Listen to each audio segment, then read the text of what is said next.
আসসালামু আলাইকুম ওরহমতুল্লাহি ওবারাকাতুহু।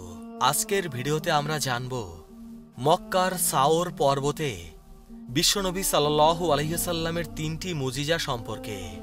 সাওর পর্বত বা সাওর গুহা রাসূল কারীম সাল্লাল্লাহু আলাইহি ওয়াসাল্লামের হিজরতের সময়কালীন তিন মুজিজার জন্য জাবালে সাওর বা গারে সাওর বিখ্যাত। মক্কা থেকে মদিনায় হিজরতের সফরে প্রথম রাতে প্রিয়নবী সাল্লাল্লাহু আলাইহি ওয়াসাল্লাম সঙ্গী হযরত আবু বকর সিদ্দিক রাদিয়াল্লাহু তাআলা আনহু সহ এই গুহায় অবস্থান করেছিলেন। সেখানে ঘটেছিল তিনটি বিশেষ অলৌকিক ঘটনা। হিজরতের সময় জাবালে সাওরের গুহায় অবস্থানকালে হযরত আবু বকর রাদিয়াল্লাহু তাআলা আনহু শত্রুর আক্রমণের ভয়ে চিন্তিত হলে আল্লাহ তাআলা আয়াত নাজিল করে তাকে অভয় দেন। কিন্তু প্রিয়নবী সাল্লাল্লাহু আলাইহি ওয়াসাল্লাম ছিলেন দুশ্চিন্তা মুক্ত ও পূর্ণ আস্থাশীল। সে সময় সম্পর্কে আল্লাহ তাআলা বলেন, যদি তোমরা রাসূলকে সাহায্য না করো তবে মনে রেখো আল্লাহ তার সাহায্য করেছিলেন যখন তাকে কাফেররা বহিষ্কার করেছিল। তিনি ছিলেন দুজনের একজন।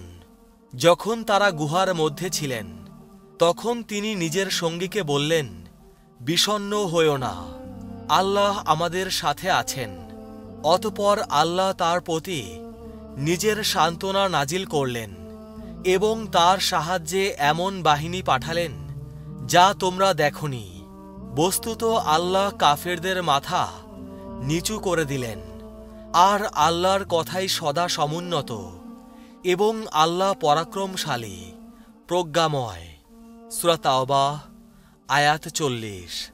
নবুয়তের অষ্টম বছর মক্কার লোকেরা ইসলাম ও মুসলমান তথা প্রিয়নবী সাল্লাল্লাহু আলাইহি ওয়াসাল্লামের সঙ্গে চরমভাবে বিরোধিতা শুরু করে।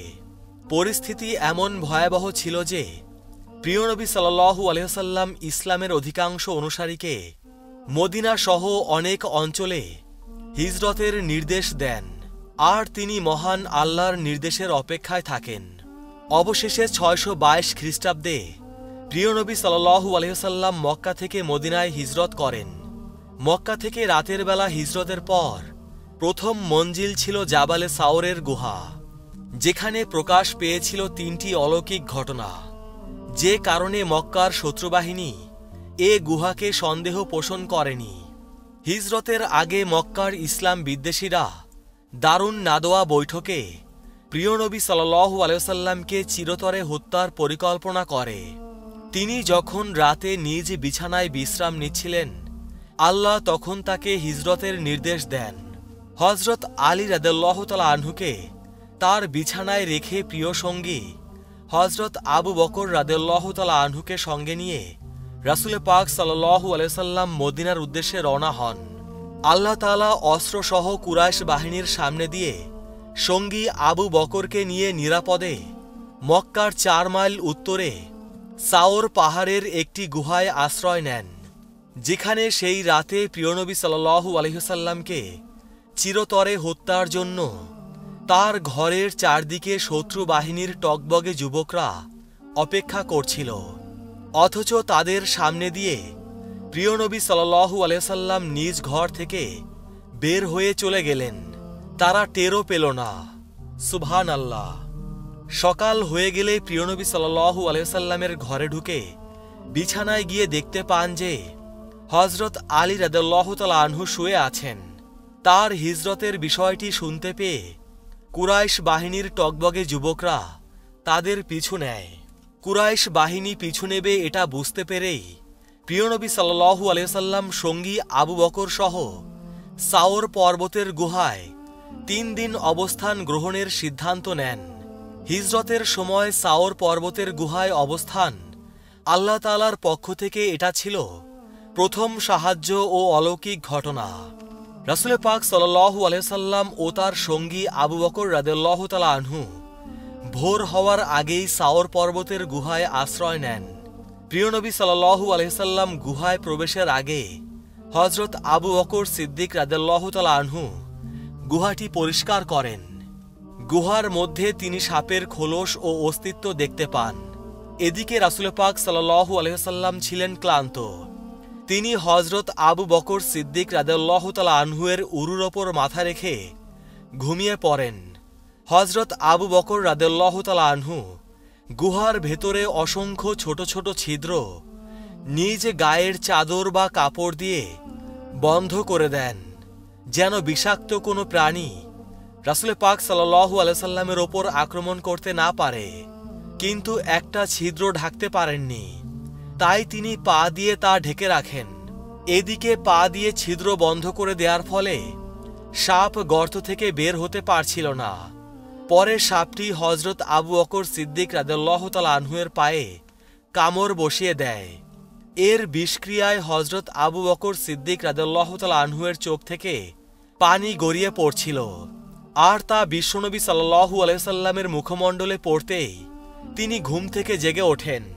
সাপে পায়ে কামড় বসিয়ে দিয়েছে জেনে রাসূল পাক সাল্লাল্লাহু আলাইহি সাল্লাম কামড়ের জায়গা তার পবিত্র মুখের লালা লাগিয়ে দেন, আর তাতেই মুহূর্তের মধ্যে হজরত আবু বকর সিদ্দিক রাদিয়াল্লাহু তাআলা আনহুয়ের পায়ের বিষক্রিয়া বন্ধ হয়ে যায়।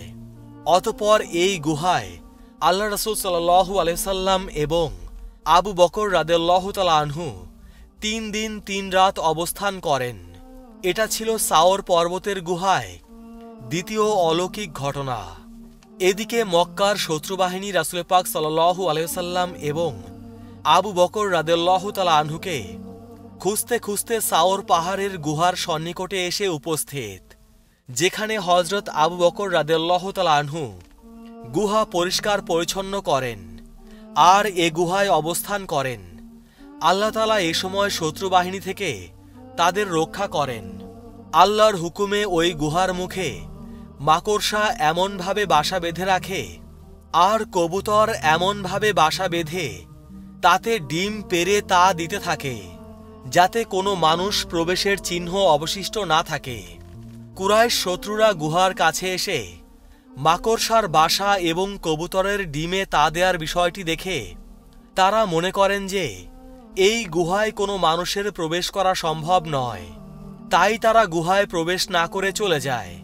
এটা ছিল সাওর পর্বতের গুহার তৃতীয় অলৌকিক ঘটনা, যার মাধ্যমে আল্লাহ তাআলা তার প্রিয় বন্ধুকে হেফাজত করেছিলেন, যার ফলে 3 দিন ও 3 রাত অবস্থানের পর সাওর পর্বতের গুহা থেকে সফলভাবে নিরাপদে পবিত্র নগরী মদিনায় হিজরত করতে সক্ষম হন।